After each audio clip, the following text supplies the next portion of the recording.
Well, hello. It's good to see everyone here. Like she said, I'm the author of Quest for Justice, which is an action-adventure book that is actually set in the world of Minecraft. I don't know how many of you guys here play that, but yeah, as a writer myself, I know how challenging it is to participate in NaNoWriMo, and even to write in general, to not only come up with a creative product, but to put it out in the world for other people to judge and critique and enjoy. So I really want to say congratulations to all you guys for doing this. This is an amazing accomplishment. I was listening to these stories. They were fantastic. Kudos to you guys. I did NaNoWriMo for the first time in November of 2013, so the one before this past one. Unfortunately, I wasn't able to do this past November because I was working on the sequel to Quest for Justice, which is called the Doctrine Ascension. But I'm very glad that I did NaNoWriMo because it opened my eyes personally to quite a few things in regards to writing. Let me just tell you a little bit about where I was in writing before I did NaNoWriMo. This currently is my only published book, Quest for Justice. The sequel is going to be published soon, and there's a third one on the way, but as of now, this is the only one. And I began writing it early in 2012, when I was a freshman in high school, my first year. And at that point, writing was just a little hobby of mine. I had written a few short stories over the years, but I had never even attempted anything this big, and I had never thought about doing writing professionally.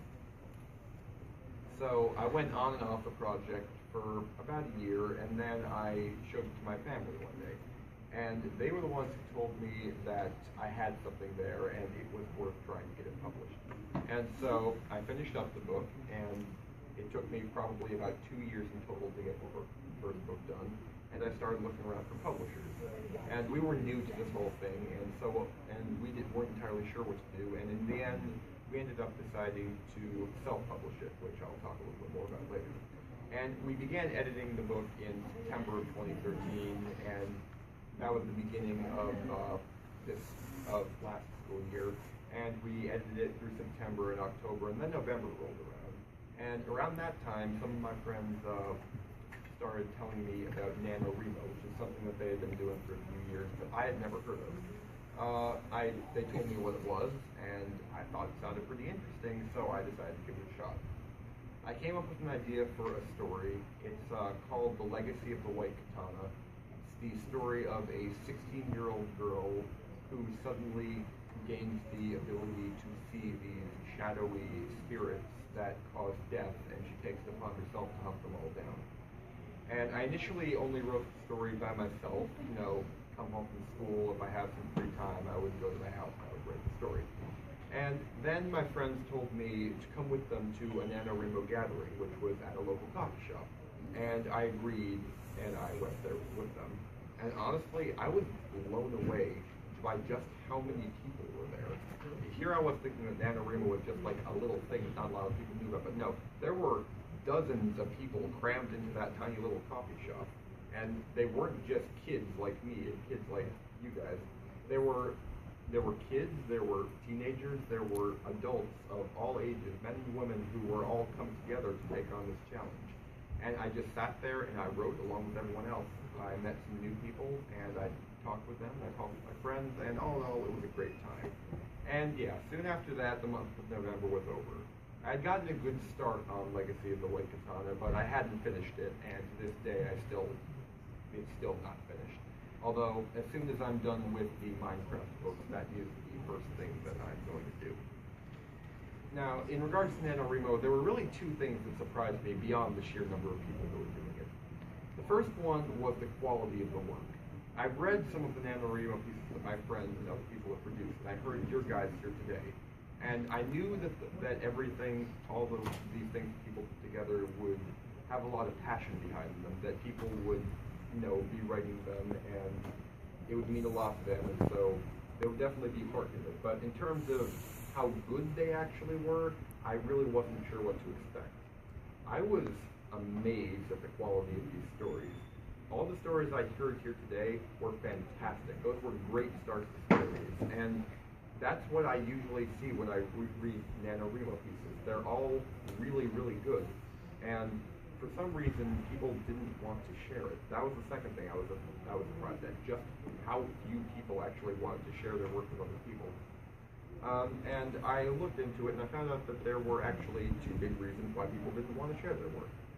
The first reason is that their story was something that they wrote for themselves.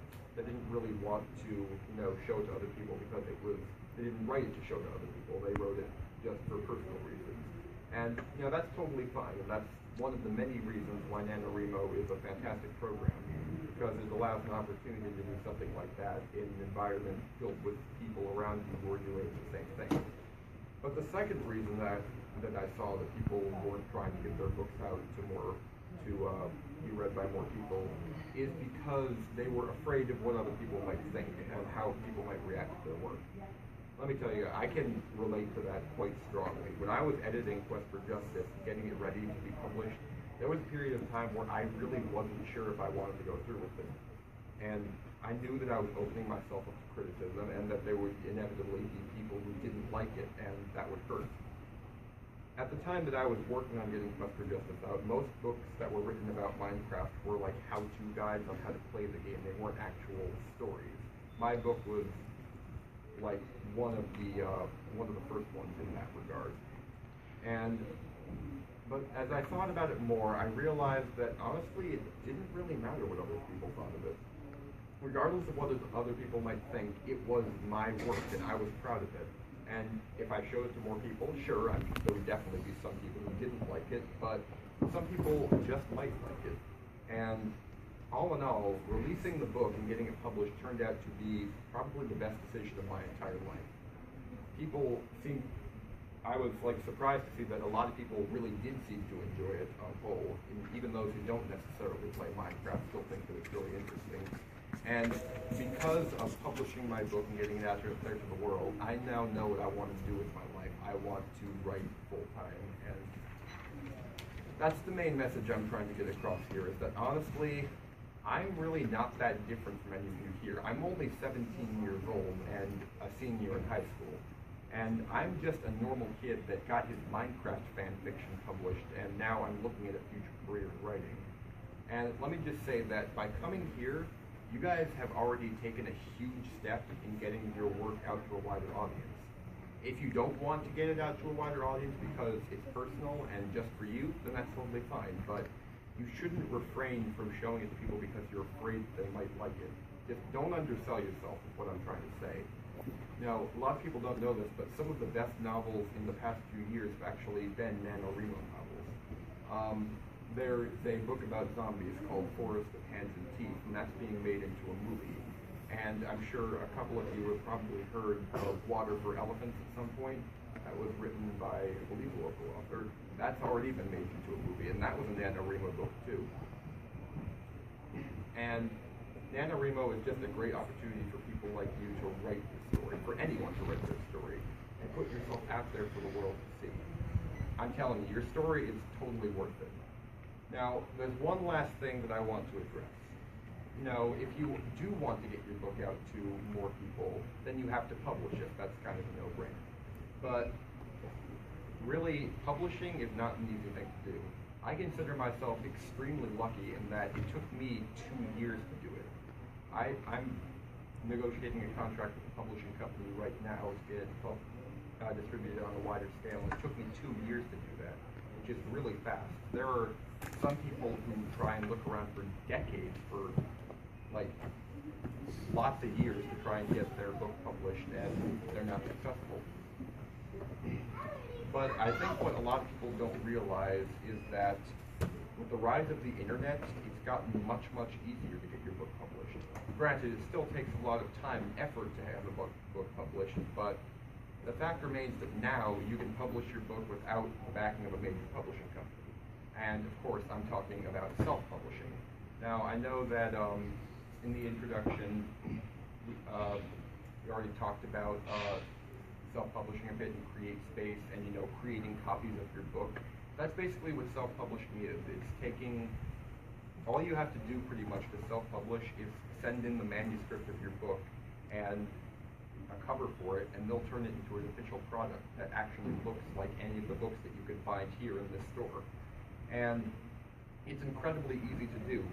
It's available to pretty much anybody, and there are tons of benefits. Like, for one thing, you don't have to pay anything to do it. It's a completely free thing to do, and the only downside is if you do end up selling it to people, then the company takes a bit of your profit. But that's just, all in all, it's free, and it's just a way to get your book out to more people. If you do that, then that goes, if you self-publish, then your book will be marketed to people all over the world. Well, it'll be available to people all over the world. There are a couple downsides to self-publishing, though. For one, you do have to edit it yourself, and that's what we did. The book that I wrote is about over 400 pages long, and me and my family had to edit the entire thing. We went through a ton of drafts in order to get it perfect, and it took a really long time. And the other downside is that the book doesn't actually get promoted by the company at all, because there are thousands of books that are published every year, and only a very few turned out to be successful.